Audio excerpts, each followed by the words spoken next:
ধর্ম নিয়ে বাড়াবাড়ি ফাজলামো বাদ দেন, বুঝছেন? ধর্ম যার যার একান্তই ব্যক্তিগত বিশ্বাস। মানুষ আপন করে, খুব যতন করে ভিতরে লালন করে। ঠিক আছে?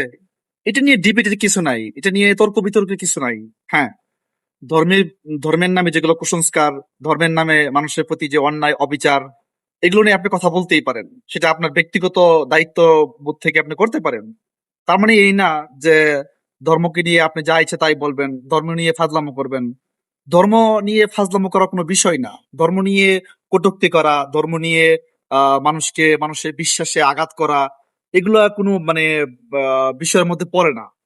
এগুলা আসলেই মানুষের মধ্যে আরো দ্বন্দ্ব, হানাহানি, সংঘাত এগুলো তৈরি করে। মানুষের প্রতি ভ্রাতৃত্ববোধ, শ্রদ্ধা উঠিয়ে দেয়। ঠিক আছে? ধর্ম নিয়ে আপনি আপনার অবস্থান থেকে যুক্তি দিতে পারেন, দাওয়াত দিতে পারেন, আপনি আপনার বক্তব্যটা তুলে ধরতে পারেন। তার মানে এই না যে আপনি ধর্ম নিয়ে যা ইচ্ছে তাই বলবেন, ধর্ম নিয়ে বাড়াবাড়ি করবেন, ফাজলামো করবেন। সেটা যে ধর্মেরই হোক, সেটা আমার মুসলমান ধর্মের হোক বা ইসলাম ধর্মের হোক অথবা অন্য যে কোনো ধর্মের হোক। দেখেন, ইসলাম ধর্ম অন্য ধর্মকে শ্রদ্ধা করতে শিখায়। ইসলাম ধর্ম বলে, আল কোরআনে আল্লাহ সুবহানাহু ওয়া তাআলা বলছে যে অন্য ধর্মের মানুষের গালি না দিতে, অন্য ধর্মের মানুষের দেবতাদের গালি না দিতে। এটা মানে কি বোঝায়? যে রেসপেক্ট, আপনি তাকে রেসপেক্ট করবেন।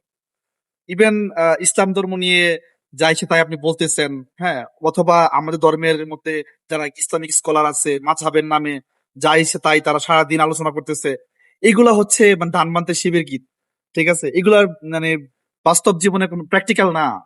মানুষের জীবনে এগুলো দুই চার আনা মূল্য নেই। ঠিক আছে? ধর্ম একটা প্র্যাকটিক্যাল জিনিস। ধর্ম মানুষকে আরো প্র্যাকটিক্যাল হতে শিখায় তার বাস্তব জীবনে, এই দুনিয়ায়। আমাদের এই ফাজলামো বন্ধ করা দরকার। তা না হলে মানে পৃথিবীতে দিন দিন যেভাবে ধর্মীয় সংঘাত বাড়তেছে, একটা সময় কিন্তু খুব ভয়াবহ পরিস্থিতির সৃষ্টি হবে।